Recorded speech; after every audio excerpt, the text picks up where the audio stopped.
And welcome, folks, to the talk show, Let the Truth Be Told.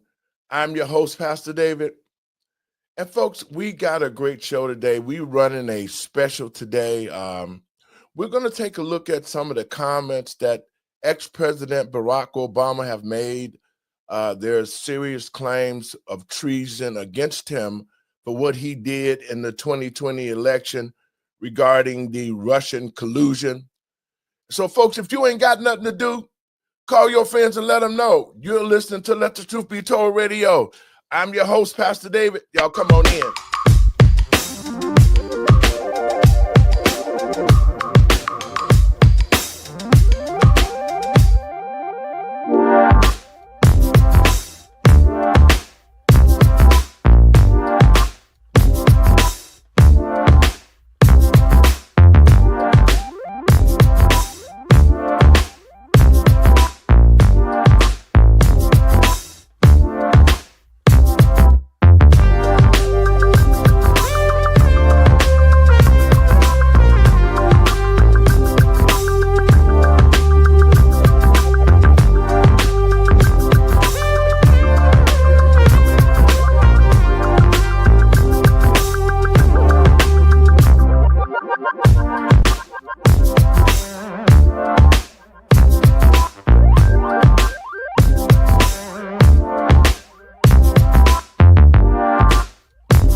Welcome, folks, to the talk show, Let the Truth Be Told. I'm your host, Pastor David. Thank you. And first, this is, I'm going to have to label this show. This is All Out Wednesday. We have decided to make sure that we pick a topic, and we're going to expound on it today. But first, let me give all praises to God and my Lord and Savior, Yahshua of Nazareth, who made it possible for me to be here, and those who are listening to the show. Blessings to you and welcome. Well, folks, sometimes it's hard when you be right. This whole thing with Barack Obama being treasonous, and I mean, yeah, he did orchestrate the Russian collusion. And just as usual, the Black community suffers. And let me tell you why I say that. See, when Obama became president, the Black community was in a different space. We had been beaten up, thrown around, downtrodden. The Black family structure was down. It was going down quick. Economics in the Black community was fleeing. Drugs was there. No real male mentors to our young men. The streets was running with red blood. I'm telling you, the Black community was tore up. So all of a sudden, up pops Barry Soweto. And if you don't know who Barry Soweto is, that's Barack Obama, see?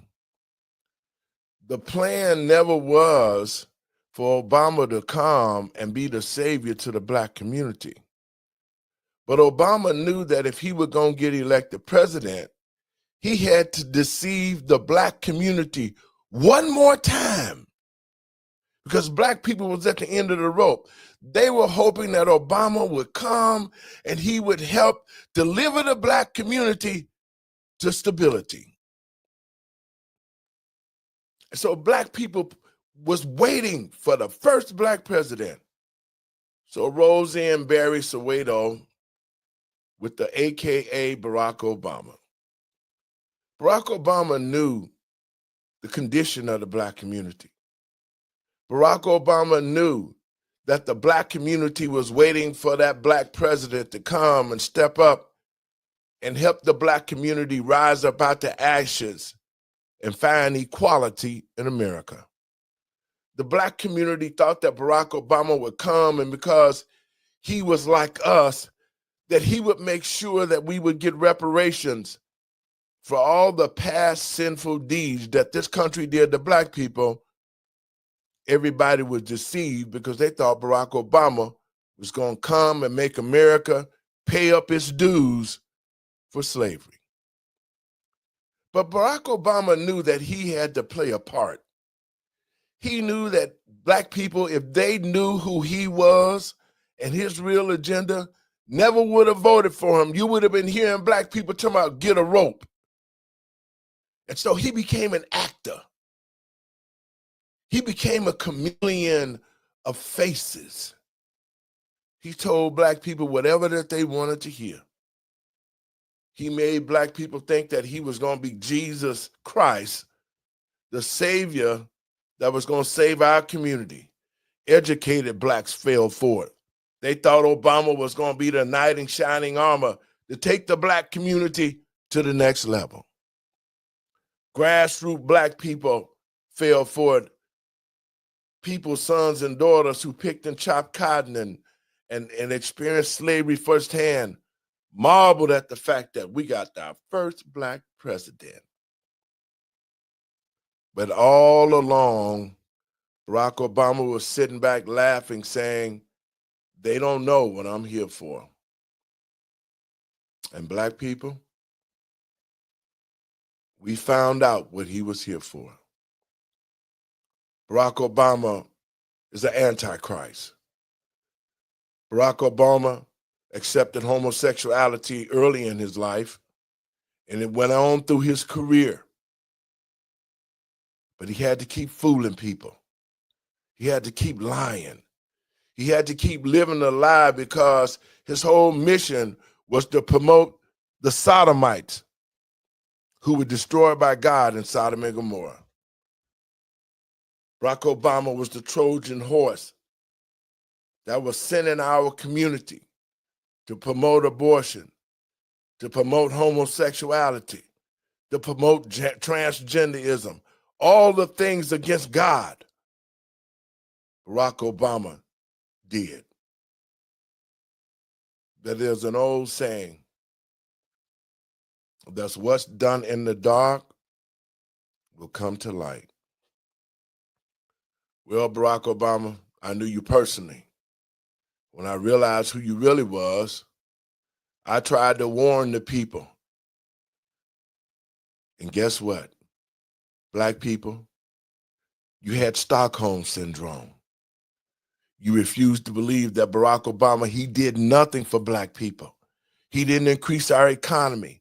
He didn't make our schools safe. He didn't protect the black family no kind of way because he was there to destroy it. And so now, black people, here we are at the precipice of being completely destroyed. Our young men have lost the identity of being men. Our women have lost their identity to be women. And now there are pronouns and other things that I won't say that should not be. Barack Obama became the enemy of God through the same-sex marriage. Black people didn't pick up on it because they were so looking for a champion to save us. And a lot of them didn't care because they thought Barack Obama was going to uplift the black community. And here we are, 8 years of Obama, of him hiding and lying and making black people think he was going to do something and never did nothing. After his 8 years, he blamed and told everybody, well, my hands was tied. They wouldn't let me do nothing. Y'all know I would have did something. So y'all keep voting for the Democrats. And because I did do something, I put people in place to change the culture of this country. That's what he did. He invaded our schools with homosexuality.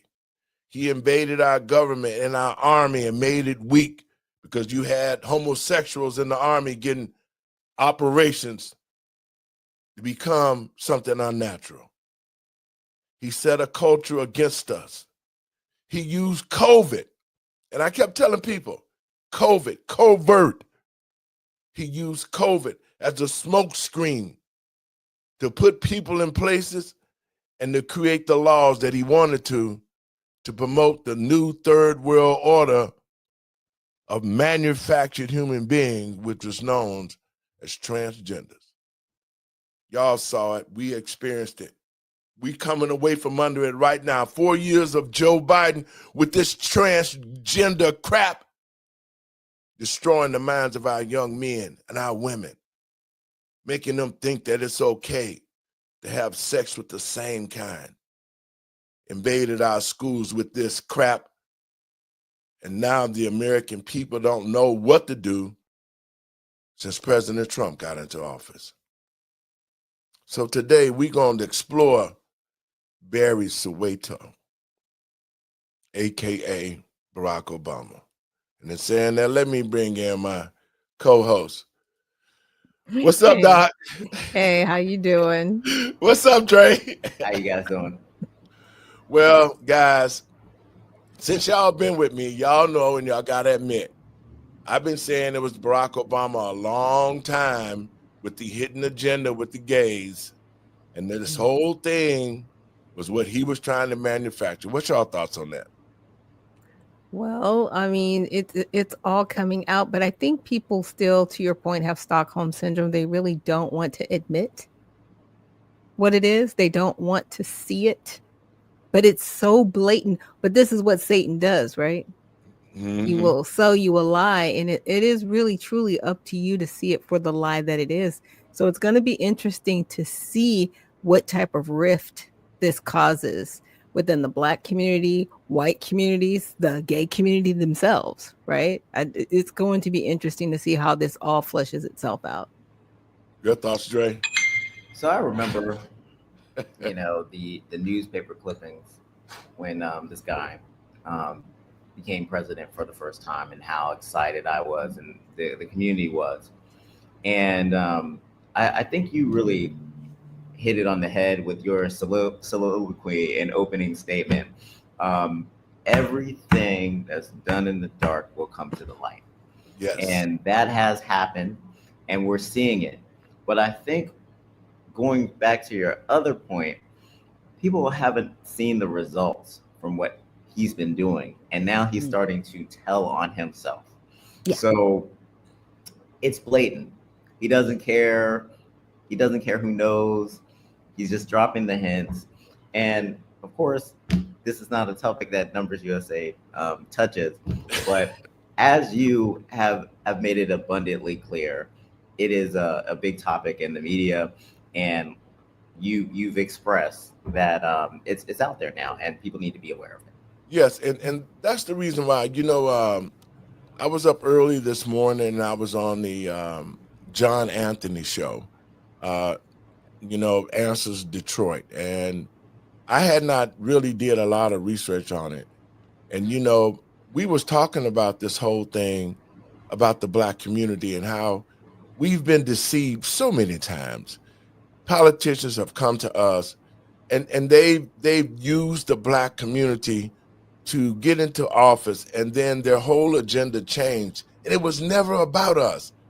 In my community, as a Black man, I grew up on a plantation. And see, this is what I'm trying to tell people today. If our children saw what my parents went through, picking and chopping cotton, every time white folks came around, they had to put their head down and couldn't make eye contact with white people. If the generations knew the sacrifices that my parents made, that we made as parents ourselves to uplift the Black community, they wouldn't be killing each other. They wouldn't be running around doing nothing. They would be thinking about how could we take our community as a unit to the next level, because they got kids. The Black community now doesn't even have a future. What future do we have for our children? We don't own nothing in America. Our children don't even have the mental capacity to maintain anything. And it shows from the fact that parents left buildings and businesses to black kids, and they didn't even know how to run them, nor did they even know the process that you have to pay taxes. Yeah. See, so what do black people have? We have been put into a situation to where everybody else in our community getting rich. The Arabs, the Chinese, you name it, everybody, the migrants who came, they got rich off our taxpayer dollars. So when will the black community wake up and understand that the enemy is within us? Because now look at us. We're the laughing stock of the world. Every other race and ethnic group have prospered, except us, black people. It is high time we quit waiting for one savior. It's the Yahshua in you that's going to save us. We have to stop this, because it only goes to show. We're going to get into this whole thing, but this whole thing with Barack Obama, he was a major deceiver. And I say to the black community, we're going to stand strong. Now that we know who Barry Soweto is, AKA Barack Obama, to our educated people, y'all got food. Y'all thought that he was going to help us. He didn't help us. To the grassroots people, y'all thought that he was going to be the savior. Y'all pastors out there who got in bed with him, who stood with him, who never questioned him. Look what he did to our community. And you are not a pastor, and you are not a man of God if you condone homosexuality. That's the most powerful thing that it is. We are men and women of God. We're supposed to uphold righteousness. And you can't uphold righteousness if you think that it's okay to support a man that's gay and he telling your children and our future children, well, it's okay to be gay now. I'm Barack Obama, and I'm going to be gay, and then y'all know it, and then y'all need to bring y'all children in. We didn't sign on for this, black people. We are a whole lot better than this. If our ancestors are rolling in their graves to know now that we are descendants of kings and queens, and we acting like bees and hoes. We're not stepping up to the plate to be proud parents. We're not seeking economics for ourselves. We've fallen down, and we're getting kicked on by everybody. So let's get into this first clip. Let me set this up. See, folks, in 2016, President Trump got into office. He knew once he switched over from being a Democrat that he was going to be attacked. And so it was a coup that was set up against him. Now, just like they tried to take his life twice, the Democratic Party set a coup up to try to destroy him and make the American people think that Trump was colluding with the Russians. Barack Obama, the president going out at the time, set it all up. It's all documented. See, we can't keep looking the other way. Everything is documented. So when you hear Trump say he should be tried for treason, he is going to be tried for treason because they got the documents to prove it. So it was never about the documents that they got after Trump about. It was about the documents that they were trying to hide from Trump so that he couldn't bring it out and show the world what the Democratic Party was doing. Let me play this clip and we'll get started on this. Good evening, everyone. I'm Laura Ingraham. This is Ingram Angle from Washington tonight. As always, thank you for spending time with us. The real colluders, that's the focus of tonight's angle. Well, as usual, Trump was right. They spied on my campaign. Well, there's no real evidence of that. Of course there is. No. It's all over the place. Leslie, Sir, they spied on my campaign and they got caught. Can I say something? You know, this is 60 Minutes, and we can't put on things we can't verify. You won't put it on because it's bad for Biden. We can't put on things we can't verify. Leslie, let me say this. Now, wait a minute. It's laughable. I'm sorry. 60 Minutes is laughable. But wait a minute. To the American people in page across the country, pay close attention to what's happening here. this woman knows like hell that they're guilty and knows exactly what they're doing, because most of the mainstream media is full of homosexuals. They're full of sodomites. They knew the plan was to turn this country around with the culture, and they all playing against Trump. All right, let's finish, guys. Spied on my campaign. Well, we can't verify It's been totally that. verified. No. We can't verify it because we don't want to verify it. The 60 Minutes stopwatch broke again. Now, as usual, the media were covering for the Democrats, as they always do. Leslie Stahl and the rest of the corporate media simply took as gospel whatever Obama's henchmen were claiming about Trump and Russian collusion. And it was all a lie. Just a few weeks ago, we learned that CIA Director John Ratcliffe sent a criminal referral letter to FBI Chief Kash Patel regarding former CIA Chief John Brennan and former FBI Director Jim Comey for their actions in the Trump-Russia probe. Now, these potentially include making false statements to Congress.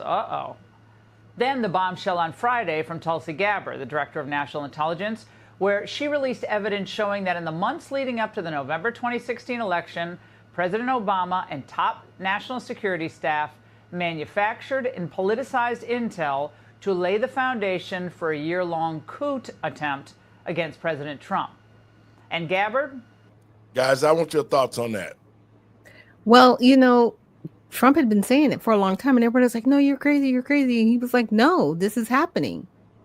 And even other people came out and they were like, this is happening. No, you're crazy, you're crazy. Now that it's out, I want an apology. I want all them people who said everybody else was crazy. You need to come out and apologize. You just need to man up. You just need to man up and apologize. Your thoughts, Dre? Well, now we hear that the denials that are coming out, because at first there was silence, now there's denials.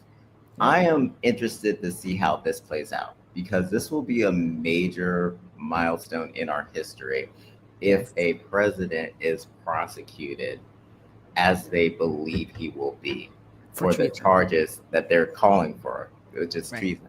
So I believe this. I believe if Obama's team thought that he was guilty, that he would already be out of the country in a place where we don't have extradition. So obviously they don't believe that they have the evidence at this point. So if that is the case, we have to see how this develops. And if he's even subpoenaed, that's going to be a telltale sign. Well, somebody made the suggestion that they needed to take their passports. Yes. Or make sure that they couldn't use them. Yes. So they could not go to another country. So they, couldn't do the whole extradition thing. Well, the whole thing is that they thought that they were able to bury these classified documents. That's what it was. And they thought that they had sealed the documents to the point where that nobody would find them and that they would just stay in history as a moment that happened the way that they said it happened. Right. But to their demise, it didn't happen that way. Once Trump's people got in there, they were able to get these classified documents unclassified, and it all unfolded on paper. Let's make a little more of this show. On the bones in an interview with our own Maria Bartiromo. The intelligence community agreed that there was no intelligence that reflected that Russia was trying to hack the election in favor of either candidate. The evidence showed, the intelligence showed that, again, Russia did not have either the intent nor the capability to be able to impact the outcome of the United States election. So it was very striking when we look back again at the documents that I declassified and released that shows there was a shift in early December, the first week of December. How strange a shift.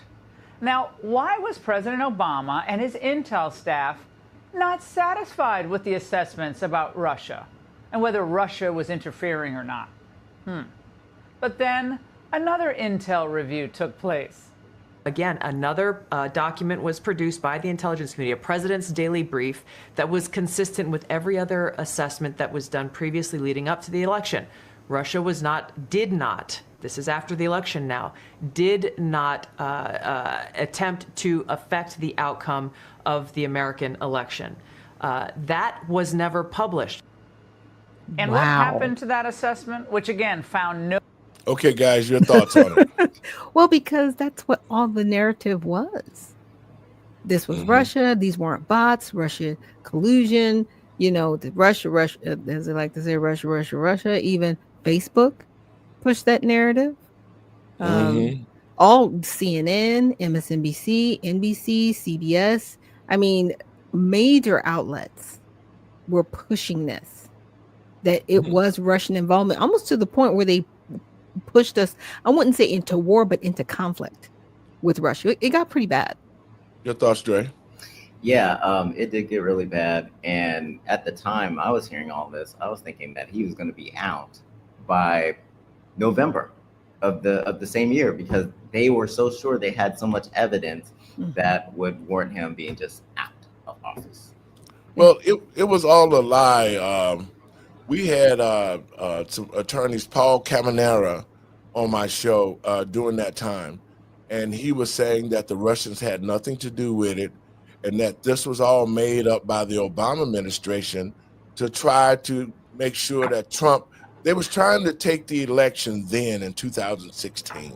Yes. They were trying to steal the election in 2016, but they were unable to. And so this Russian collusion thing was the fright that they had, because coming up to 2020, they knew Trump was going to be the president again because he had the economy and the country going good. And at this point, as I was looking at it, at this point, Barack Obama had already set his 8 years. And in those 8 years, he had already started this homosexual move, this Armageddon. The sodomites were going to take the country. See, when he was in office for those 8 years, he set people in place. That's where the swamp came from. That's why Trump kept saying it's much deeper than he thought, because the collusion was with the news media, CBS, ABC. It wasn't until I went down to the Democratic convention where I saw the abortion truck and people getting abortions outside.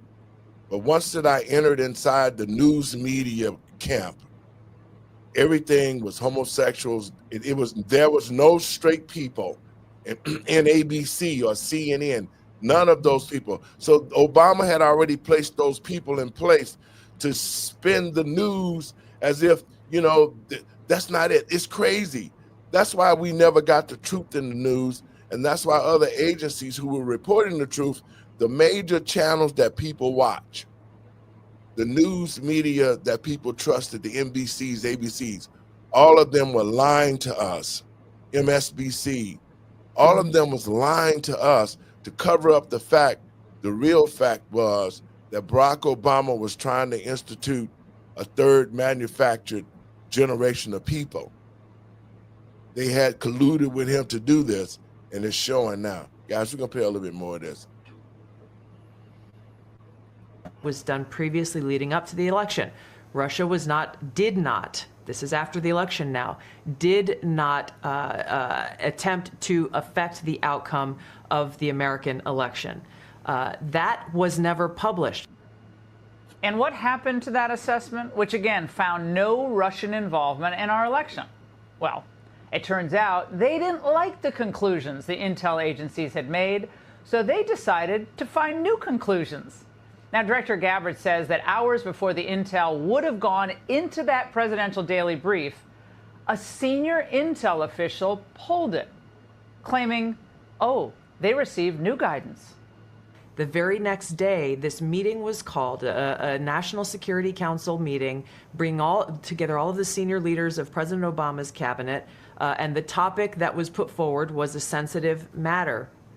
The tasks that came out of that meeting was coming from President Obama directing the intelligence community, then Obama's ODNI director Clapper, to produce a document, to produce an intelligence assessment that detailed not if, but how Moscow affected the outcome of the election that had already occurred, electing Donald Trump to the presidency. Yeah. Whoa. This is what they Hold call on. Now, a okay, so conspiracy, my friend. Not if, but how. That's huge. now That's implication. just think about this. Wow. Okay. I'm sorry. You say that you are this fine, upstanding president, and that you're going to do this for the country, and the country basically suffered under his leadership. Nothing grew under Obama. Everything got worse. Immigration and everybody. Black Housing. Lives Matter came along. Everybody, the country was Taxes just to went him. up. Everything. It's bad. But It's the bad. thing of it is now, to those black people who watching this show, I hope y'all share the show. This morning I was on The Answer in Detroit, and as I was telling black people what we needed to do, one of the questions in the interview was, Pastor, what do you say to people who think that you're spewing rhetoric about Barack Obama? First, I told them they need to watch my show tonight. And secondly, I told them to go research. Black people don't research. We believe what the media says as the gospel. Even in the Bible, it says, read for yourself to show yourself approved. In other words, if you read the Bible yourself, the pastor can't trick you because you know the word. So black people, stop sitting around talking about, oh, that nigga don't know what he's talking about. Do some research and find out, because if these people are so supposed to help us, why are we in this condition?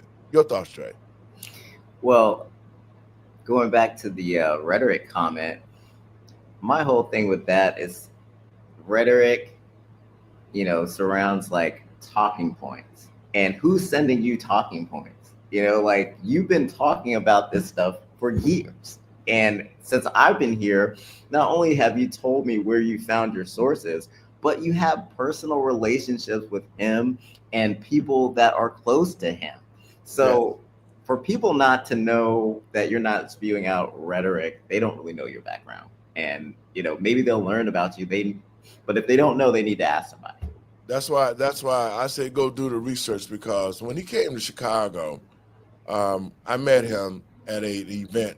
The Hip Hop Coalition invited me to speak there, and he was the state senator at the time. And they kept talking about Barack Obama. And I was like, I don't know this cat, I'm from Chicago.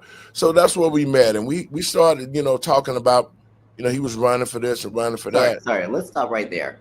You don't know this cat. So like, there's another like conspiracy theory that he was a plant. Like for nobody to like really know him, and for him to just kind of come out of nowhere. Exactly. It's just weird. I had since never you were so well connected. I'm a Chicagoan, and when I came back on the set home, the guys that was talking about Barack Obama, and I was like, I never heard of it. Where did he come from? And so when we met at the event, and then he started talking to me, I did some research on him. I did the background work on him. I called some of my people at Harvard who knew him. And that's when I started finding out the bad things about him.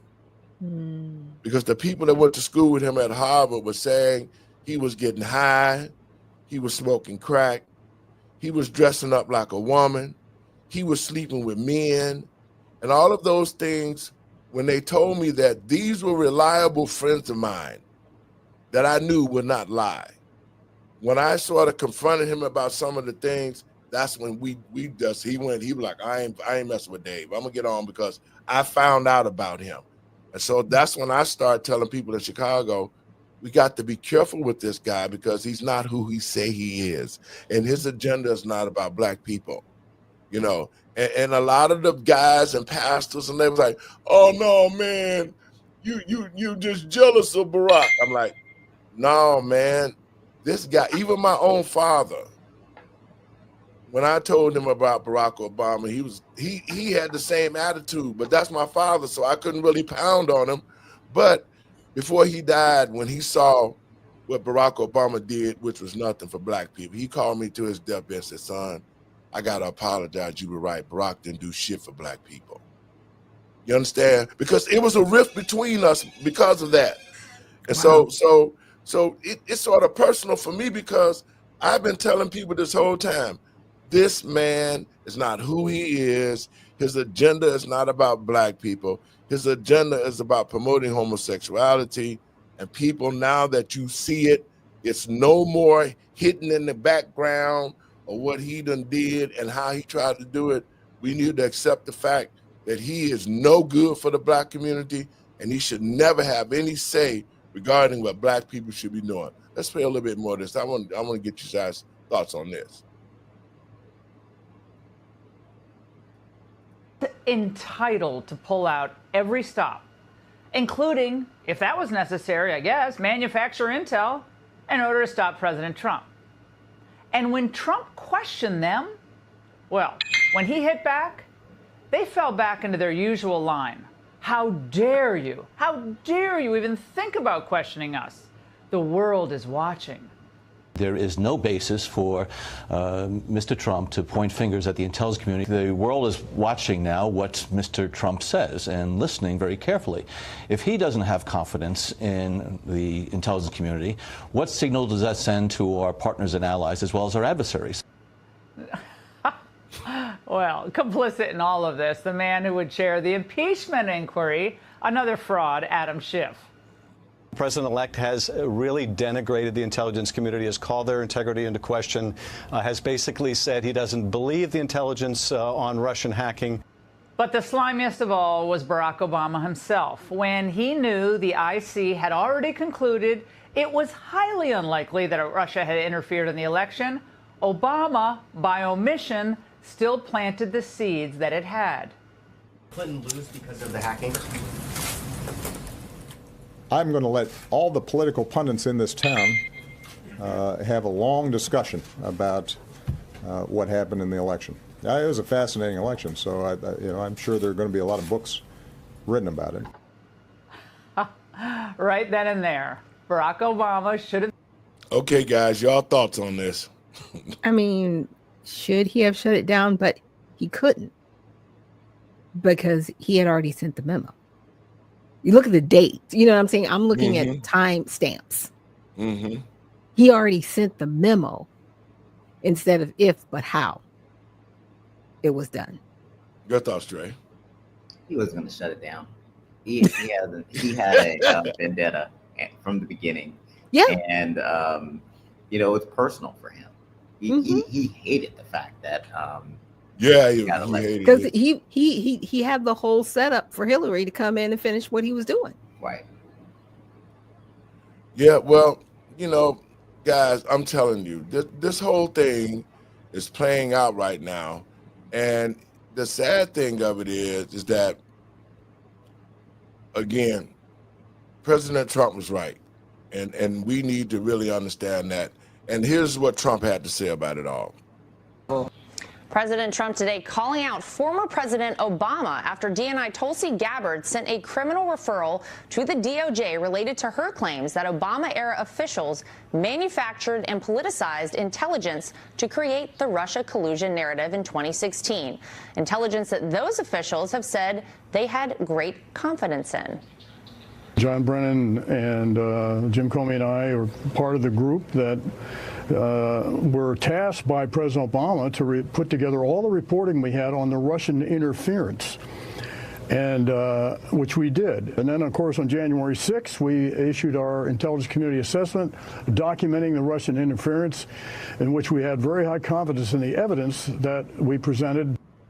Gabbard also teeing up that there will be more declassified documents coming this week.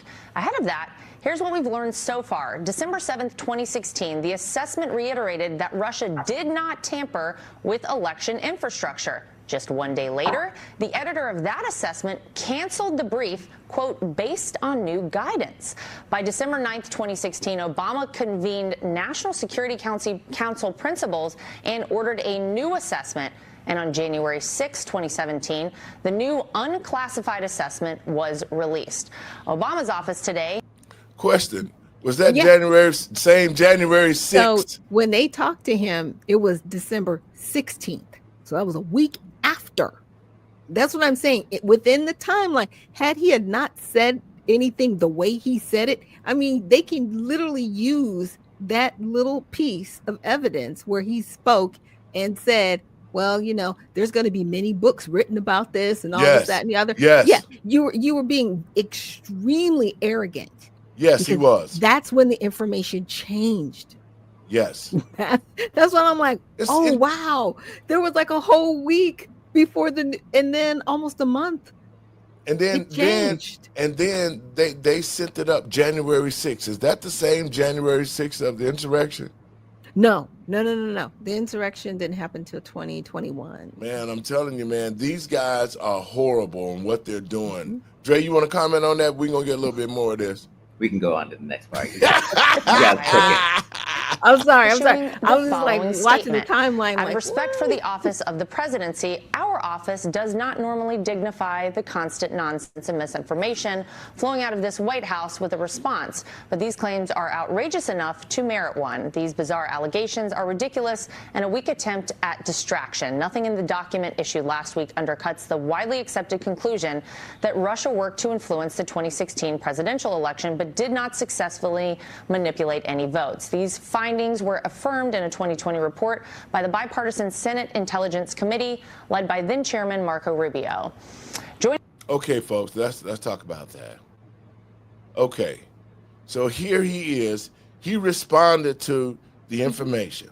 Right. Now, this is why I say he's arrogant and an idiot at the same time. It's because he knows himself that those documents were manufactured. Yeah. He got to know himself that they have them now, that he thought would never be declassified. They got the paperwork now. What strategy do you think he's using by saying this is weak and blah, blah, blah? Deflection. They don't have nothing. Go ahead. That's all it is deflection, because that's all he has. But see, the timeline shows that they had one set of facts and then they were told to basically omit information and rewrite it. Recreate. Yep. Okay. And there's a memo with his name on it giving that directive. He Yes. can't remove that information, like not ever, because you ordered it. And see, Just the saying. trick. Your thoughts, Trey? This is tricky because the fact that he's coming out and saying this is still ridiculous, knowing that they have evidence, is very hardcore. And I'm wondering if it's just a little bit of confidence because he knows that if he goes down, that there are other people in the cabal that will be going down too. And does the administration have the political will to take down whoever will be coming with him? You know, Well, they've already got people folding. Go ahead. Don't they already have people folding? Yeah, they got people folding already. They have people already coming forth saying, yeah, we did do the wrong thing. Obama orchestrated all of it. They got all the evidence on paper with his handwriting on it for it to be done. So his little goose is cooked there. It really is. And so that's the reason why when we come into the next segment, we're going to talk about why his goose is cooked, because we're going to see why his goose is cooked. We're going to play a little bit more of this, and then we're going to respond to it. Now, to react is the Director of National Intelligence, Tulsi Gabbard.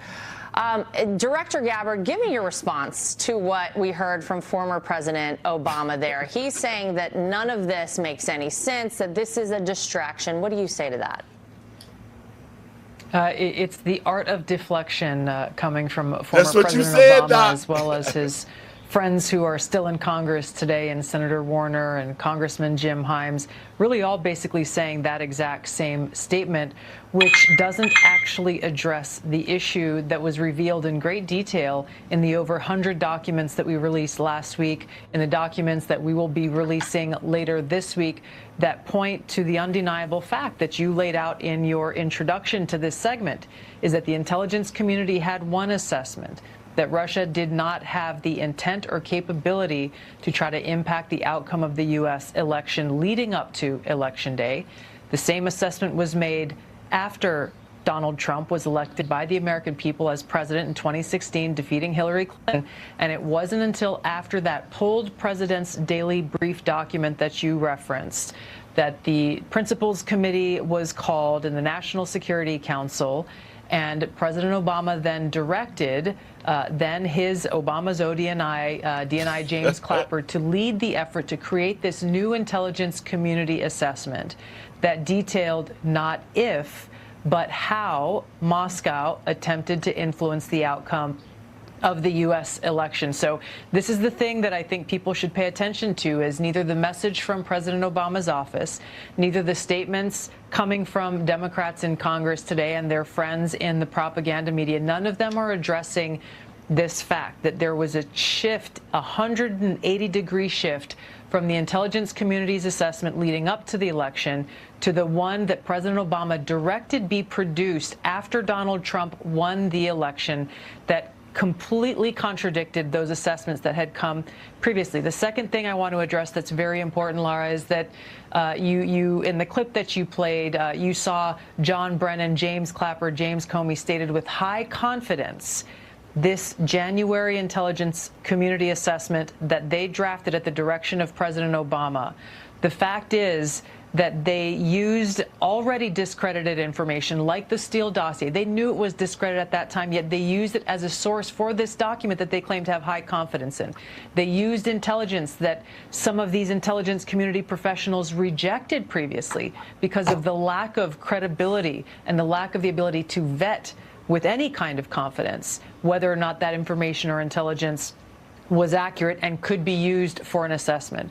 There's a long laundry list of facts and intelligence reporting that directly contradict the statement coming from President Obama's office and those who are trying to deflect away from what actually happened, which was after Donald Trump was elected, led by President Obama, there was an effort to create a document that would serve as a foundation for what would be a years-long coup against President Trump, therefore trying to subvert the will of the American people who sent him to the White House in 2016.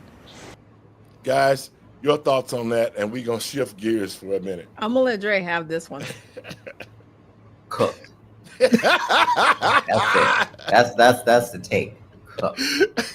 Like we have to see eventually how they're going to like put out this this evidence and actually charge him. But if this is true, he's cooked. Well, your thoughts. I love your answer, Dre. I mean, I concur. She laid it out. She was like, look, yes, he literally gave a directive to change the information because they set it up so they had a potential not only talking point, but they could say, hey, we have this evidence, but that evidence was manufactured. And that's what the American people didn't know. That is treasonous. And see, people, and I was actually talking about treason on my show last week, and I was explaining, it's very difficult to prove unless you have one or two more witnesses that were either implicated or involved or can attest to it, right? So you either witnessed it happening or you were a part of it. Yes. And it's very hard to prove because people aren't going to admit to be a part of it, but there were witnesses. But you know what? The sad thing of it is that they got the documentation. They have the paper trail. They got the paper trail. It's like having the paper trail, whether you got witnesses or not, the paper trail are the facts. Exactly. And so you're right, Dre. He's cooked. And to black people who got the Stockholm syndrome, if you don't know what Stockholm syndrome was, Stockholm syndrome was the Jews had been captive so long in the concentration camps. They started to love their enemies and treat their enemies as if they were their friends. And see, that's what had happened to black people. We allowed Barack Obama to hypnotize us with this Stockholm syndrome, like he was for us and he was the best thing since I'm the black Jesus for y'all.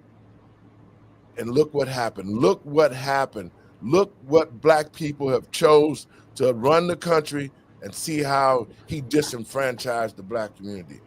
And saying that this is what's going to happen to Mr. Obama right here. I want y'all to check this out. For fake news, top this. Donald Trump posting bogus images of Barack Obama being arrested. Feeding a frenzied MAGA narrative, the former president is about to be charged with treason for allegedly manipulating intelligence reports about Russian interference in the 2016 election. He directed a manufactured piece of intelligence that detailed not if, but how Russia tried to influence the outcome. Trump's director of national... Y'all, well, we know that he has some real problems because they don't have to manufacture nothing. They got the evidence to prove on what he did. Y'all last thought on some of that, and then we're going to go into the second segment of the show right quick, and then we're going to get up out of here. Your thoughts on it? Well, you know, it's a wonderful day, but a sad day at the same time. Because those who had been saying this for the longest time, that there was something wrong and it was manufactured, they're vindicated. The sad part is everybody that championed Barack Obama, they are deceived. You know, and with that comes emotional fallout and downfall, right? And so there's going to be some, you know, political shrapnel that's going to need to be cleaned up, but I think we can get through it. Your thoughts, Dre? Our leader is a professional troll, and I love it 100%. This is the same person that prior to the debate between Joe Biden that everybody just noticed when Joe Biden completely fell apart, that he posted a picture of a cat holding a gun. So we have to see how all this plays out, because our president, he did that. He is a professional troll. Did that. He did that. Now, the evidence will speak for itself, and we'll see how this all lands. But as Dr. Nichols is saying, this is a sad day. If this evidence is true, this is a sad day because of what the previous president represented to people. And people are going to have to deal with this. And, you know, we could sit up here and tell people that we told them so, but I think that we need to be a little bit understanding, because, like, at the same time, they'll realize, hey, you guys have been saying this all the time. We're going to have to look at other sources for our news. And I think that if we don't troll them and make them feel like, you know, bad for the decisions that they made about who to support, then I think that some of them might come and support this show. Well, you know, that's the reason why I created this podcast, was because during the time that COVID was out, they were lying so much, and I was researching all the time with my connections at the White House. I mean, all over. I was calling people, finding out the truth about it, and they were telling me the actual truth of what was going on. But the national media was not putting it out. And so I created this podcast to tell the truth about what we were finding and what we saw. And believe me, people was, man, you done lost your mind. Obama wouldn't do this. Obama wouldn't do that. And I kept saying his agenda is not about Black people, but his agenda was about the LGBT group. And that was the biggest kickback that I found, you know, even though, and I'm going to say this and we're going to play this segment, even though here in Chicago, there were certain things that happened, and now I'm finna jog some Black people memory. Remember when Barack Obama and Michelle Obama was at Jeremiah Wright's church, and they came out into the open and that they said that Michelle and Barack was having marriage counseling by Jeremiah Wright, the pastor of the church. This is what was going on for real behind the counseling. They was getting counseling because Obama got caught in the basement of the church having sex with the choir director, Donald Young. That was the problem. And then he was also having sex with Jeremiah Wright. But to appease the media, they came out as if they was having marital problems like a man and a woman would. But in the meantime, it was about his homosexuality that he was using the church as a ground to find young men. Because when Donald Young decided that he was going to come out about the relationship, he was murdered in his apartment. Yeah. Now, I can unequivocally say, because Donald Young's brother worked with an associate of mine, and I heard out of his own mouth, Barack Obama had my brother killed because he was going to tell about the relationship and that he would have lost the presidency. Wow. So it's a lot of things Barack Obama has done that is horrible to these families, and Miss Young is still trying to seek justice for this. See, people don't know the bad side of what Barack has done with his drug use, with his homosexual lifestyles. They don't know about that, but it's coming out now. So the Young family is still trying to seek justice from him for that. Secondly, the chef that was found drowned at Martha's Vineyard. The chef is the Tefani Campbell. I know his parents through other people. They're seeking justice right now against Barack Obama because they're saying their son was murdered and put into the lake. There's pictures of Barack Obama with his eye swole up, with his hand cut. All of this is behind the scenes, and now it's all coming out. The American people and patriots across this country, Barack Obama has led a hidden, deplorable life that's un-American. It lacks the culture of God, and that's why he pushed the homosexuality. Well, folks, this is. I'm gonna say this now, and then we're gonna watch this clip. Over the weekend, Mr. Obama and Mike Obama had a podcast show, and they got together and they talked about the Black community. They talked about the responsibilities of a man and a woman and how to raise boys and how to raise girls. Now, this is coming from Barack Obama, who is not even the real father of his kids. But anyway, I'm going to play a little clip of this. Y'all, I'm going to play it. But I'm telling people, do some research. Don't just sit, pass the line. No, this ain't nothing personal. This is for real. Do some research. And this is why people are able to get away with stuff on us, is because we don't research. Y'all check this out. By electing you as... No, that's not the one. Here we go, right here. And came up to me and she was so nice. She was like, "Can I have a picture?" Yeah. And then, so you know how you get the side hug, and she's like, Obama's podcast. "What did he do?" And you knew she was going to say what he did. He. And I was like, it wasn't like, what happened to him? That is so It was like, terrible. how'd he mess up? How'd he mess up? And I said, "Well, what makes you think he messed up?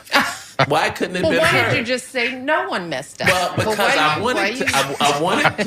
wanted to keep. Y'all look at how he all crossed up there. Barack crossed up like he a woman laying up there. He ought to be ashamed of himself. But in this interview, Barack Obama stated that young Black males need to have a gay mentor in their lives in case they need to have somebody to talk to. He's saying that every Black male should have a gay person in their lives. This is the type of stuff that I've been talking about and the agenda that he pushed on the American people to try to normalize it. Conversation going so that I can tell you about it. Oh, Lord.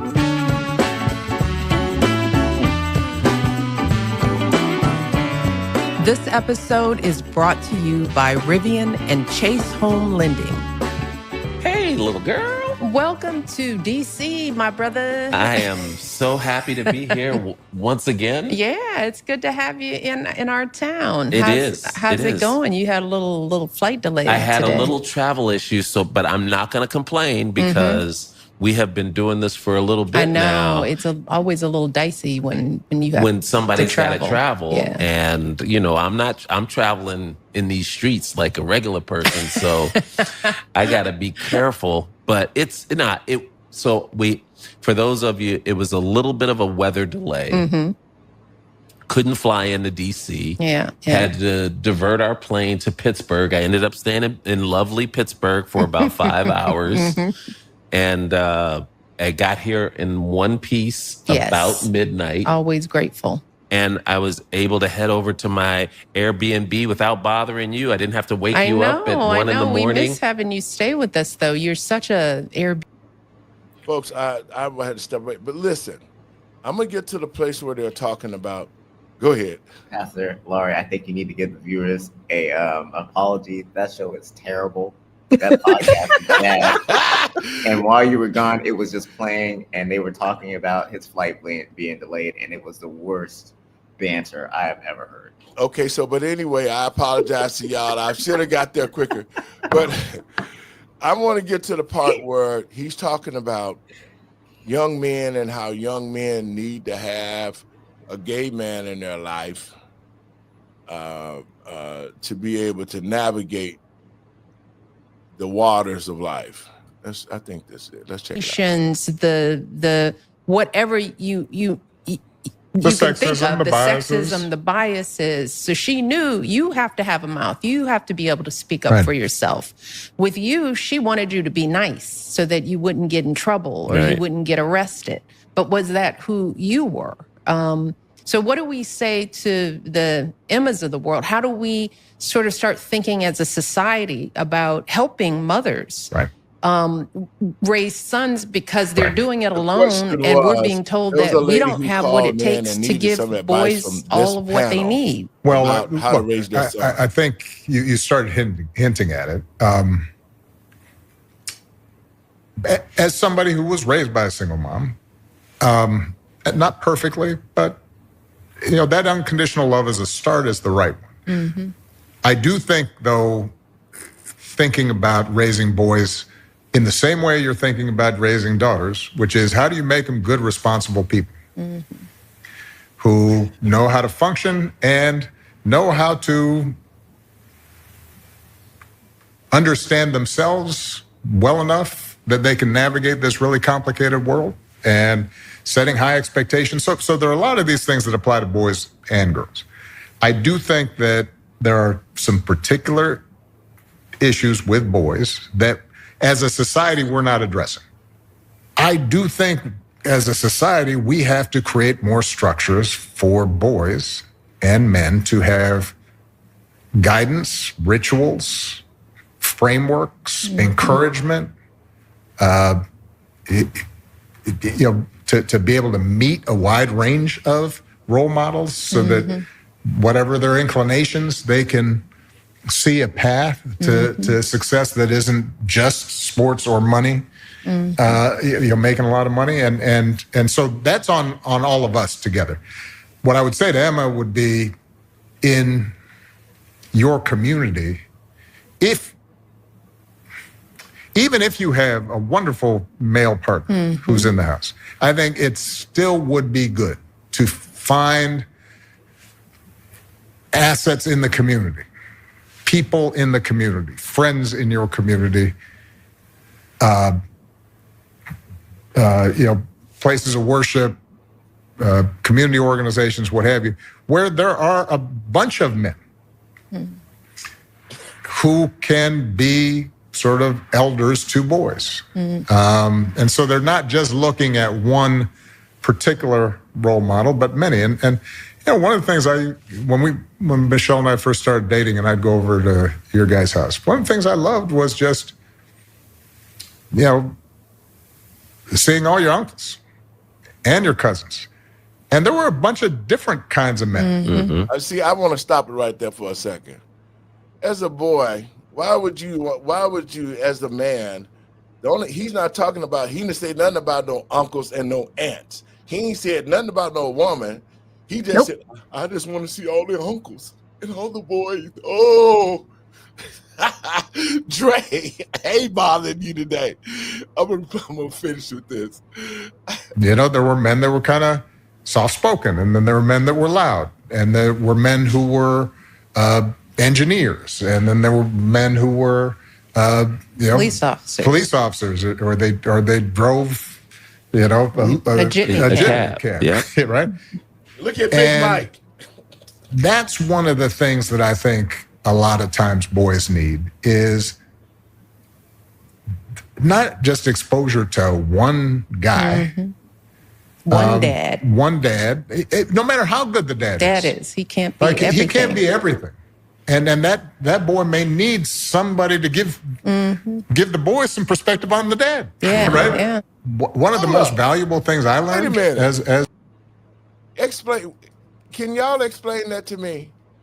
Why would there are people that don't respect other people's households, and I kind of went through this personally with my bonus son, and he was dating a young lady, and this young lady was being raised predominantly by her mother. Her father was not in the home, and her mother felt the need to tell me how to run my household because she felt that his father and I weren't raising him right. We weren't doing things the way we needed to do, even though she's from a divorced household. She's trying to tell me how to run my household. And that's a problem. When you are trying to tear down somebody else's household, when you are on the outside looking in and you have no idea what happens on the inside of the household, you just assume everything. You're teaching somebody how to be disrespectful.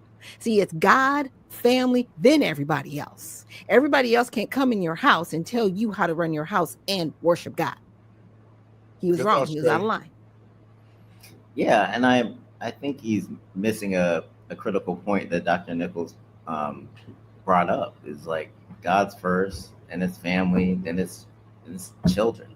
Well, and what I find is that what he's talking about, different types of men, like you get those types of things like when the kids are going to school or when they're going to church. Right. I'm not like a handy guy, but there are plenty of guys in my church that are handy. So we had somebody coming to the house and fix some things, and my son gets to watch them, interact with them. They're nice enough to allow him to assist them because he's interested in that stuff. He's actually good building stuff and working with his hands. So you don't need someone from the outside looking in to like negate or measure up to how your dad is. Like, that's what I didn't get. Yeah. What do you mean, Barack Obama, that you need another man to tell you how to measure up to your dad? I guess it's the rituals that he was talking about. What rituals? Like, I guess it's part of the ritual that they have. So the homosexuality, those are the homosexual rituals that they're talking about. I didn't need no other man to help me raise my kids. My children and my boys didn't need no other man to tell them the type of man that I am. They lived with me every day. They knew who their father was. They respected the way I raised them. So I didn't need another man to come in my house and teach my kids on who I am. That's totally ridiculous. But what he's trying to come and see, this is why I say he's a very deceiving sodomite. He's a deceiving sodomite because I'm going to let you watch a little bit more of this. Then we're going to play the rebuttal of what the community said about Barack. That's why this is special. Go ahead. Guy I had a gay professor in college at a time when openly gay folks still weren't out of line, who became one of my favorite professors and was a great guy and would call me out when I started saying stuff that was ignorant. You need that to show empathy and kindness. And by the way, you need that person in your friend group so that if you then have a boy who's gay or non-binary or what have you, they have somebody that they can go, okay, I'm not alone in this. Yeah. Right. So that I think is wait a minute, creating that community. I'm not alone in this. I have to stop it You right need there. a gay man?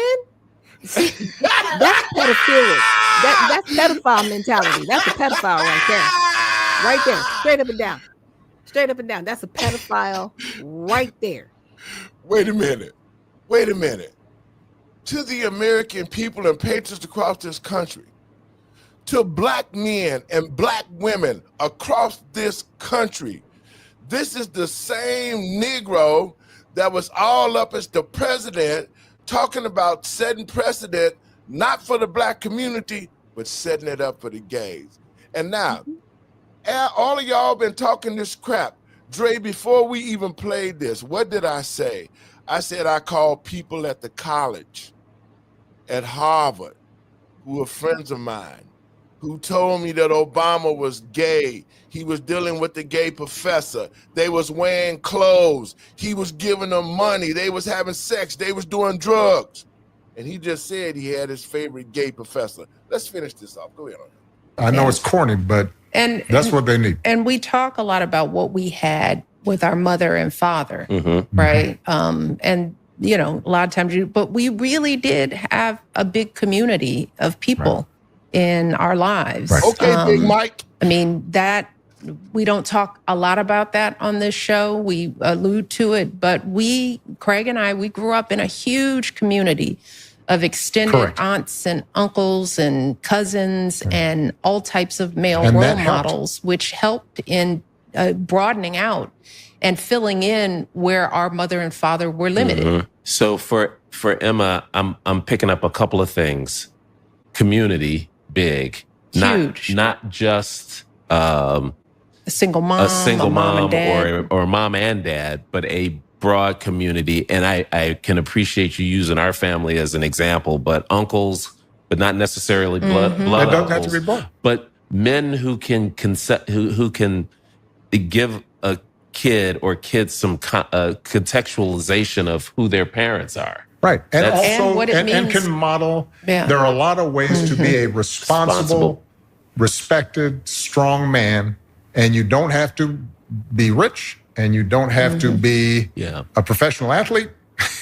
And you don't have to go find it on the internet among a group of unclear influences, you know. And this is a thing that parents, Emma has to understand: if her sons aren't getting it, they'll look for it someplace are going to else. look for it because boys need this. Right. Whether they think that they're happy playing video. So I got a question for you, Dre. Okay. Do you think that your son need a gay man to come in and counsel with him and tell him that who you are and show him the gay lifestyle if that's inside of him? Neither one of my sons. I want to be their example, and whoever I expose them to, I trust their example as well. That's a family member, that's a friend, those are men in the church. But at the same time, it all starts with me. And then of course God. It all starts with God, and then I'm a reflection of God. Yes. So I'm his first experience as a earthly father to his heavenly father. So it's my responsibility to imitate God to the best of my ability. So I don't want him imitating anybody else. Exactly. Your thoughts, Doc? It's disgusting what they're talking about. Like I said, it's completely pedophilic because even if you're separated from their biological father, that is still their dad. That is their first point of contact, period. You know, my girls, you know, they didn't have the closest relationship with their dad, but I taught them, I was like, you got to respect your dad. You may not like him. You may not like some of the things that he does, but this is your dad. And I wasn't trying to push and put other men before their dad, because that's no. Yeah, I've got uncles, I've got aunts, I've got my dad. You know what I'm saying? They looked up to their grandfather and they called him Opa, but their dad is their first point of contact. Yes. Period. And anything beyond that, and I understand that some people are like, oh, it takes a tribe. Well, sometimes the way you put people in a tribe is how they get molested. Yes. Just to keep it 100, because not everybody has good intentions about your children, period. You have to be that first point of contact. And this is what we call leasing out your parenting responsibilities. Yes. We need to be responsible as parents first. And this is something that I've definitely learned from Gabs, from Affirming Reality. We have to take the responsibility and not, you know, basically cipher it out to other people to do. This is why our children are messed up. To the American people and patriots across this country, and I want to say this, what we've experienced in the schools with the homosexuality, with them teaching our children about pedophilia, they've been teaching our children the difference between bisexuals, homosexuals, pedophiles. Our children has not even learned math. And the people that are watching this show, parents who have children in the school system in Illinois, now that you watch this show, you can see where the homosexual law came from. Because what Barack Obama is explaining to us is that he's saying this, and we saw it in the schools. It's okay for your children to learn about the gay side and the gay lifestyle. This is what Barack Obama is saying out of his own mouth. The attitude that these people are having on this show is exactly what they enforced into the school system across this country, this type of damn indoctrination. Yeah. He's saying it right here. He's showing us in our face. As the president, I indoctrinated all of y'all children. I took math, science, and reading out of the schools to indoctrinate your children to become homosexuals and part of the LGBT group. Well, if you don't do it, you still are forced to learn about it. It was Barack Obama, and I've been telling people, he's the one who created the same sex. He's the one who created this homosexual curriculum, and he and Joe Biden and the Democratic Party was the ones who forced it in our schools, who forced it in our lifestyle, who forced it in our cities, and almost destroyed the Black community, y'all. Let's listen to the rest of this. That's this Antichrist. That's all he is, basically. Games on their own, and we haven't even talked about how the rise in video games has sort of left kids feeling like, well, this is who I am. I'm alone, or I'm interacting through a game virtually, but I don't have any in real life friends. Kids are going to seek out some kind of community. So big community, I would emphasize, because they need to have other outlets. They have to be able to learn how to be more than just the sport that they care about. Right. And while they get great skills in sports and they learn a whole lot of traits, teamwork. It isn't music. It's not language. It's not social art in certain ways. Right. And so I think we owe it to our boys to be very deliberate about saying enough with sports and let's try some other things. Or at least encouraging them and exposing them to it in a way. Look, pause that moment. You know who says that? People that can't play sports and live in the basement. Yes. Okay, because I played sports and I'm a girl, and it was all about communication. It was all about teamwork. It was all about respecting your elders who were your coaches and respecting the team captain who, you know what I'm saying? It was that multi-level respect. The referees, even the crowd, because I was a little bit wild when I played basketball. I'm just saying. When people talk like that, it's because they have a lack of communication skills and they want people to be subservient. Yes. And be serfs. That is a serf mentality. See, when you're competitive, you have an alpha mentality. You are extremely like, I am in your face. I will mow you down. Period. And see that they're saying exactly how they forced this type of lifestyle and culture on the American people, because they forced it into the sports, right? They forced it into the schools. They're only giving the American people, and that's why I wanted people to watch this. They're only telling the American people what they already did to this country to infuse it with the LGBT group and try to tell our athletes, y'all got to be soft. It's okay to be gay. You can be a gay boxer. You can be a gay basketball player. This is the mentality that the Obamas brought to the United States and to the American people and patriots across this country. This just ain't pastor talking. You hear it out of their own mouths, how they tried to set our children up to become homosexuals and pedophiles, at least plant the seed in their head that they might think the thought, then they got somebody to come to live out their fantasies of sin.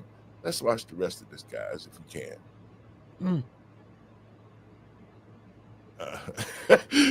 I'm sorry. I got a little emotional. In the community, friends in your community. Let's see, we passed that point. Going to seek out some kind of community. So big community. I would emphasize, because they need to have other outlets. They have to be able to learn how to be more than just the sport that they care about. Right. And while they get great skills in sports and they learn a whole lot of traits, teamwork. It isn't music. It's not language. It's not social in certain ways. Right. And so I think we owe it to our boys to be very deliberate about saying enough with sports and let's try some other things. Or at least encouraging them and exposing them to it in a way. Look, sports was scaffolding for me to pull myself into manhood. But even as I was doing that, though, my mom was still dragging me to art museums. Yeah. And I was still being taken to, waiting for Godot. I remember my mom took me to a Samuel Beckett play when I was like 12. And I'm kind of sitting there. It's like, what is this about? But you know what? I kind of got it after a while. I thought, that's interesting. I mean, it wasn't necessarily the thing I would choose to do, but the fact that I did it meant later when I was 17, 18, all right, there's something there that, may be interesting. So sometimes it's just a matter of, saying to our boys, you being interested in art and you being interested in, theater, that's cool. I would also, boys hearing that. Yeah, that's cool. Those are good things. So that, and I would tell Emma, don't assume who your son is going to be based on some male stereotypes of what you think he should be. Right. Really pay attention to who he's showing you he is. Right. Young people are more open. Oh, goodness. I'm sorry. The verbal gymnastics is crazy. Our boys to be that emotional way as much as great relationships and friendships. But as a society, we also have to make sure that men don't feel redundant and don't feel as if there's not a place for them. Yeah. And there are entire communities now where the women are more likely to be employed than the men are. And they have more avenues for supporting their families. Yeah. And that is something that no matter how much talk you engage in, if guys are feeling left out and not respected, then they're going to act some kind of way, and they're also going to pass that on to their sons. And we're making huge generalizations because in every community there are going to be exceptions. But before we close this out, I'd be remiss if I didn't ask you, the person who embodies hope, what is it? What do you see as going right for young people? What are you optimistic about this future generation? I do think that when we look at Malia and Sasha's generation, Avery's generation, we don't yet know what things are going to be like for Austin and Aaron because they're still on the come up. But I do think this idea of men, there are many different ways of being a good, strong, successful, happy man. I think that's something that young people are more open to and recognize. And so that's promising. And we see it, when we talk to Malia and Sasha and their friends. I think that what we need to do in order to take advantage of that is to as a society, as communities, recognize that this kind of transition from the old models that you and I, Craig, grew up on. Just like you said, you took a lot of good stuff from your dad, but then there were some modifications that just had to be made, either because of blind spots, limits, lack of resource, what have you. The times. You know, where we joke that, talking to Malia and Sasha, sometimes they go out with their friends and, you know, they're in a group and the guy's got crocodile arms, you know? Yeah. It's like... Not picking up the check. Not picking up the check. And it's like, okay, you don't have to pick it up all the time. But if you're never picking it up, right, that's a problem. Says something about you. If you're never opening a door or pulling out a chair, because that's just common courtesy. That's just being kind, right? So, okay, that's enough. I can't take no more, y'all. Now, to the American people and patriots across this country, now we know the overall idea of homosexuality that was forced into our country and in the schools with our kids. Your thoughts, Doc? Well, you know, like I said, it was definitely, in my opinion, the verbal Olympics, because they were trying so hard to talk around what they really wanted to say. Yes. Outright, right?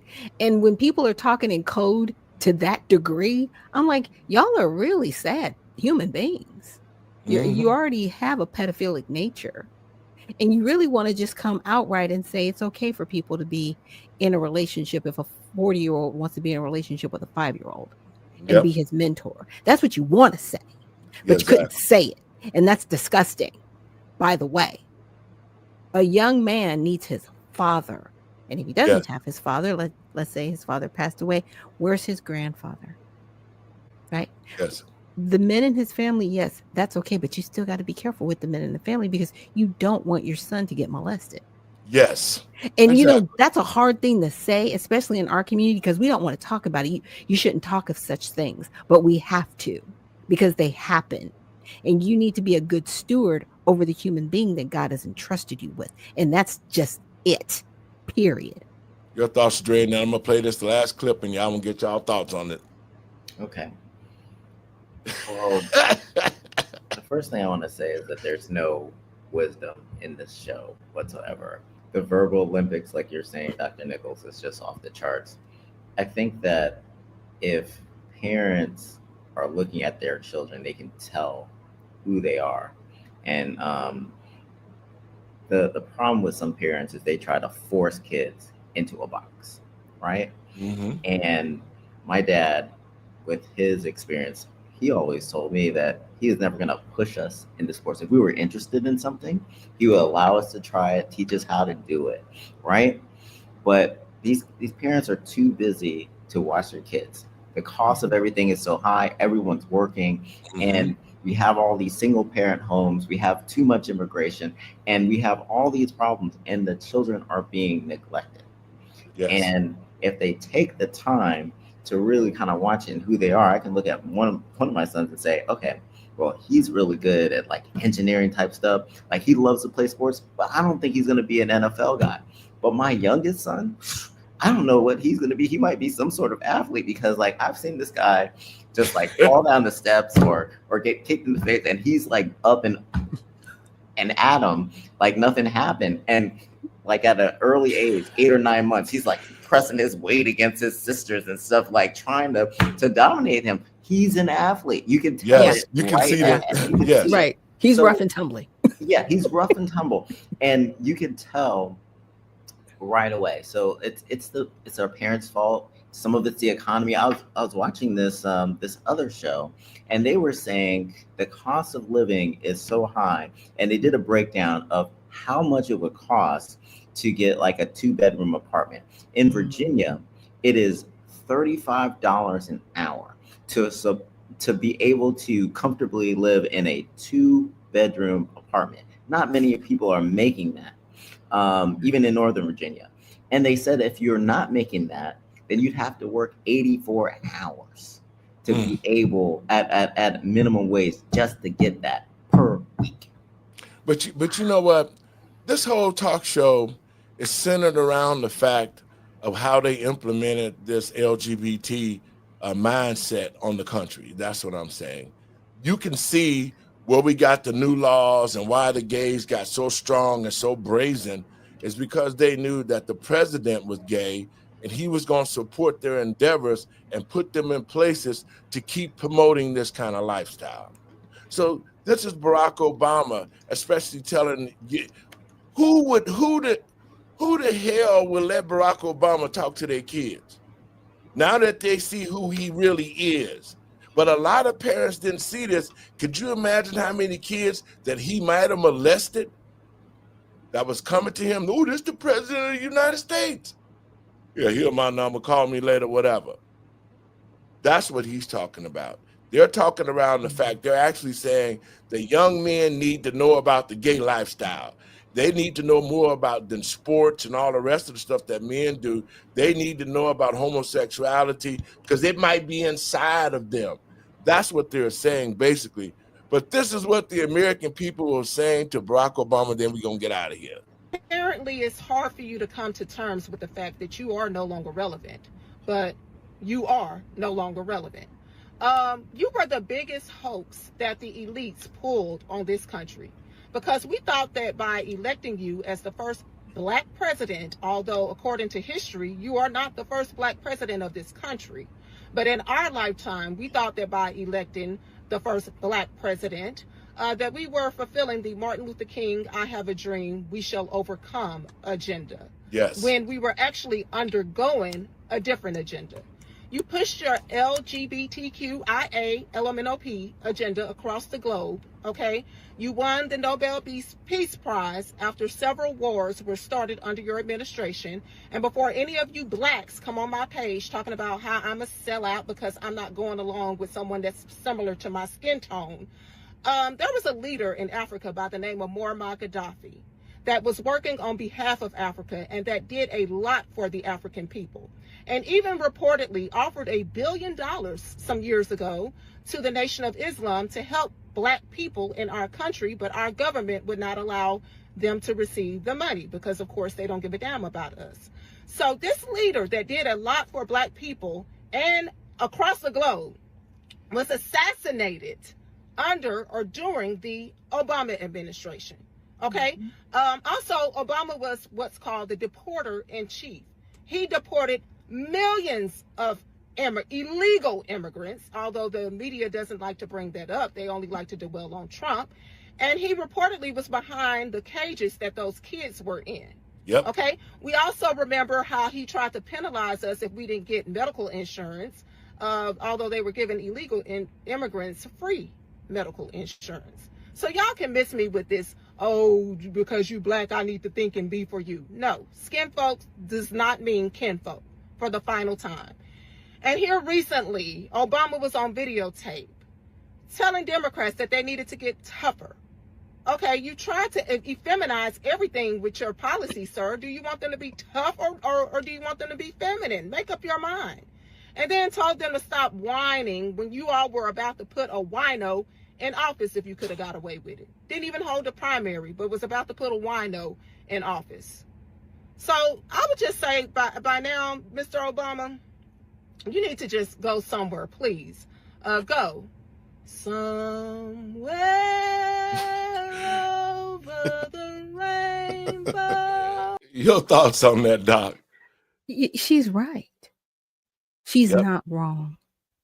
You know, and it's sad because the Democratic Party is falling apart before our eyes. They don't know what to do. They don't know where to go. They do not have a leader.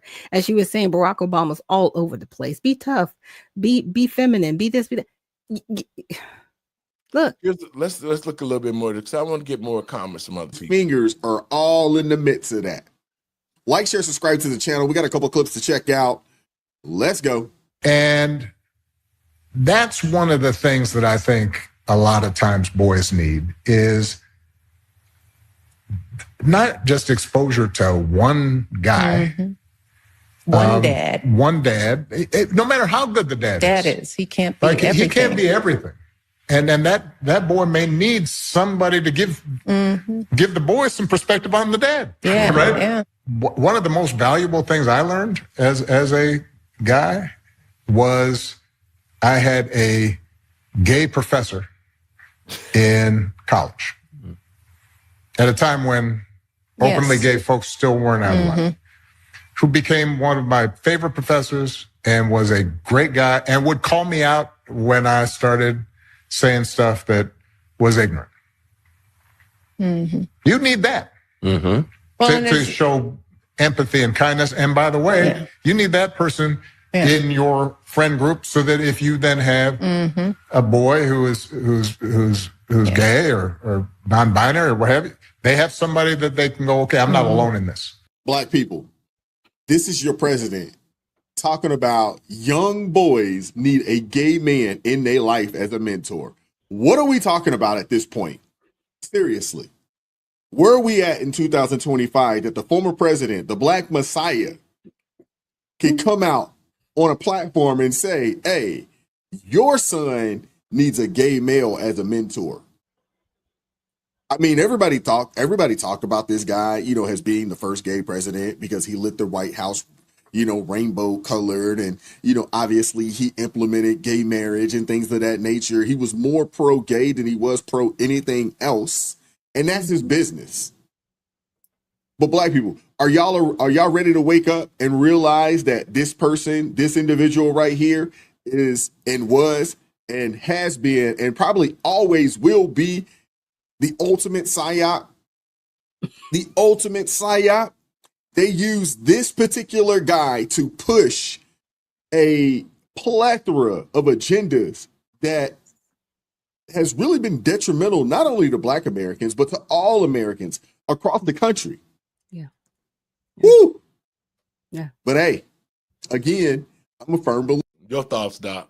Well, he is definitely a progressive's wet dream, right?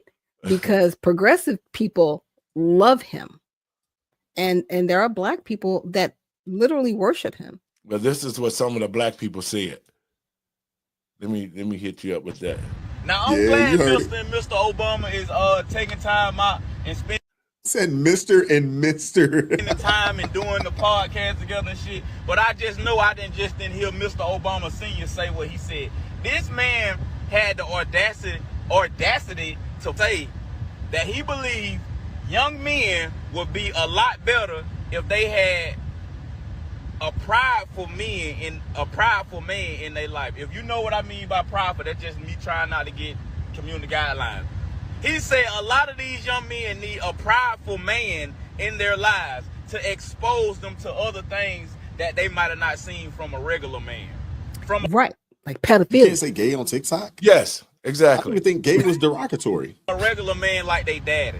So they need a prideful man in their life to show them the other side of the world.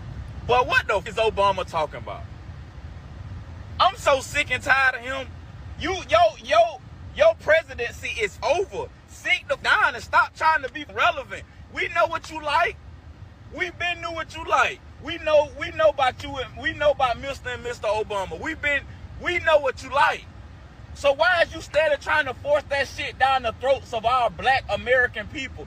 Like, what the f is you doing? You are so detrimental to the Black community, and a lot of Black people don't even see it. Yep. You steady trying to force that shit down our throat, talking about something. A lot of young men will benefit from having a relationship with a prideful man to show them the other side of the world that they missing, that they won't get from their daddy. Obama, please take 3 seats. Sit down. I'm tired of hearing it. I'm tired of Mr. and Mr. Obama spewing their doctrines out to the world for the world to see. I don't want to. What the f you talking about?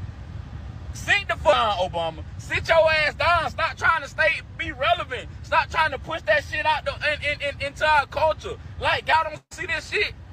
Y'all love Obama, boy, but look at the shit he steady doing. He for the decline of the Black race. Because everything he talking about ain't increasing the Black race at all. Nope. Man, if you don't sit your ass down, my sons don't need a prideful man in their life. They got a father, a strong Black man. Yeah. Yeah. And that was the other thing that was. Now, Doc, what you think about that? See the type of comments that our people are giving to him? Yeah. Yeah. And they'll suppress those. Yeah, right? yep. They'll suppress those. Let's listen to some more of it. In order to be great, I don't think, my son is really going to need a gay man. That's what my son needs, is a gay man to make sure that he's great. It's very important to me that my son has his father first and foremost. It's important to me that my son sees his father and I love and respect one another, even if we're not romantically involved. Love and respect one another as people and as his parents. It's very important to me that my son has Christ in his heart. It's very important to me that my son is literate, that he has the ability to read and write and verbally communicate. It's very important to me that my son has access to play freely and play outside and run around. It's important to me that my son has access to high quality education. It's important to me that my son sees a reflection of himself around him that is positive, edifying, uplifting. It's important to me that my son has a healthy relationship with food. That's really important to me. It's important to me that my son has family around, people who he can trust, a village of his own. It's important to me that my son has a strong sense of self and the ability to articulate his thoughts and emotions. It's important to me that my son has a passport, a valid passport. I had my first passport at 18 months old. It's important to me that my son has math sense. Your thoughts, Doc. Well, and she's not wrong. And she's pointing out the important things. Because for Barack Obama to say what he said, like I said, it's very pedophilic. Yes, it is. Pedophilia. That's a pedophilia mindset. To say that you need a man that would take advantage of you, because there are gay men out there that are pedophiles. Yes. That want access to young men. So you telling people, that's grooming, by the way. That's grooming. Telling people, yeah, this is okay. No, it's not. They live a completely different lifestyle, and that is for adults. Now, it's one thing if an adult decides, okay, this is the kind of relationship I want to have after the age of 18, where I understand the difference between a heterosexual relationship and a homosexual relationship, and I choose to do this. It's another thing to put a child in that type of situation. Yes, and that's what the Obama administration did.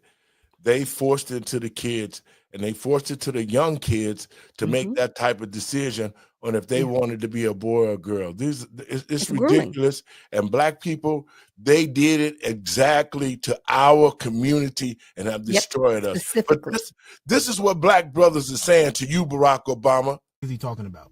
The word need is a strong word, bro. I'm just trying to understand, like, why would Barack Obama say that? Like, what was the point of even saying that? He knows that's not true.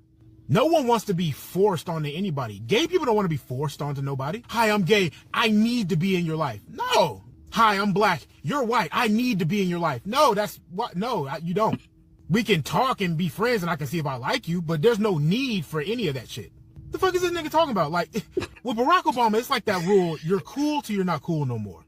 And right now, Barack Obama is on his uncool arc.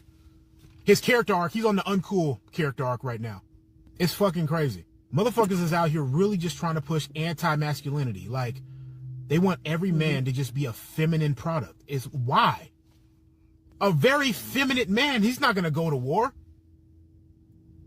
That's why. He ain't dying for nobody. He'll be like, fuck that shit. I need to go get my nails done. He's not going to do any of that shit. He's not going to go to war. Masculine men are the one who built this goddamn society. They built America.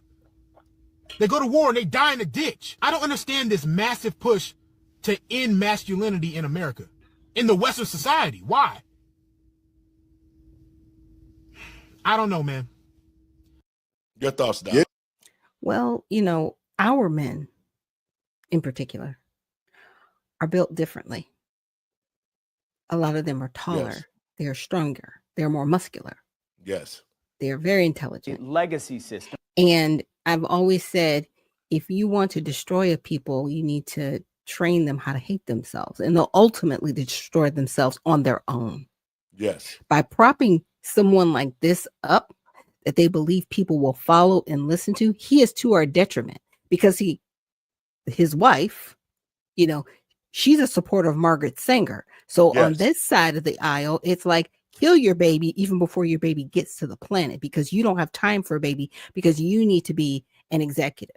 And then on the other side of the table, you've got somebody saying, hey, your child needs a gay man in their life, especially if they're a boy. So now you're just going to totally destroy a whole generation of future people, because that child's either going to be molested or end up thinking, okay, it's okay for me to be with another man, not a woman, so I'm not going to procreate. So all they are death and destruction. When I see them, that's all I see is death and destruction. I mean, they made a cute video, pointing at each other, talking about, you do this more, you do. And I was like, oh, it was a lighthearted moment. And then I had to remember, I was like, wait a minute. You're all about destroying the Black community specifically. You didn't say anything about whites, Asians, Indians, Latinos, just us. Just us. You're you know what? This is the last dance right here. And we need to push and rail up against this. Wherever they go, they need to be booed out of town. Booed. If you see them coming, if they're like, oh yeah, so-and-so's going to be here, it needs to be an empty Coliseum. They can't even give tickets away. That's what I'm talking about. Yeah, and that's why I wanted to play this show to the American people and patriots across this country, especially Black Americans. The persons that you held so dearly, Michelle Obama and Barack Obama, to your heart, who you thought that was really a man and woman marriage, and it was not. It was a dysfunctional marriage. They deceived the American people. They became trillionaires off the American people. They activated the gay lifestyle and promoted it, not only in America, but it was forced on people across the world. That was their agenda. To the American people and patriots across this country, especially Black people. Now that you see that Barack Obama never had any intentions to help the Black community, to rebuild the Black community, his own intentions was self-inflicted when he wanted to make sure that other boys who was confused about who they are made sure that they learned about who gay people was and what the gay lifestyle was. All the stuff that we saw that happened with the transgender came from Barack Obama and Michelle Obama. And I think Black people, now that with the covers off, I think that Barack Obama need to sit his ass down somewhere and shut up. Black people have awakening. We're not going to give our sons and daughters over to the LGBT group, Obama. You need to disappear. Because I can tell you this, God don't like ugliness. And your day is coming, because from the way it looks, you're going to end up in prison where you want to be anyway. Your last words, Doc. Well, to your point, it is a sad day. But at the same time, I'm really glad that everything is coming out the way it's coming out. Yes. Because, see, God has great timing. Yes. And people are actually a lot more alert these days. They're perceptive, or, their perspective of media is changing. They are researching more, and they're taking a second look at things that are presented to them. So everything that's coming out right now about former President Obama is a good thing. It's a good snowball, because it's undeniable. You can't take it back. Genie's out of the bottle. Toothpaste is out of the tube. It's out of the tube. And you can't put it back. It's out there. And it's gonna, show in time. He is who he is. It's already showing. Okay, Doc. Yeah. Give me your last words and we out. Okay, well, thank you everybody for joining us here. And like I always like to say, when you see all these things happening, make sure you look up, for your redemption is drawing near, and definitely check out the USA Redemption Party at usaredemptionparty.com. We are looking for candidates to be servants of the people, not politicians. And we're also looking for people to join the party. So definitely check us out at usaredemptionparty.com. Folks, and I want to thank you, Doc, for showing up, and we'll be talking soon. Have a great evening. Folks, I want to thank you for tuning in. I wanted to make sure that we know who we're dealing with. I've been saying it for a while now, but for it to come out of his mouth, now that we know who we're dealing with, now we know where LGBT came from, now we know why reading and science and math was taken out to school. It was all at the direction of Barack Obama to change our lives, to destroy our families, and create a whole new manufactured group of people called transgenders, and to destroy the Black community. God bless you. Y'all check it out. We'll see y'all tomorrow. Have a great evening. And remember, embrace your children. Teach them about history. Teach them about who they are. And teach them that God only made two races, a man and a woman. God bless you. Let's make this country great again. Peace.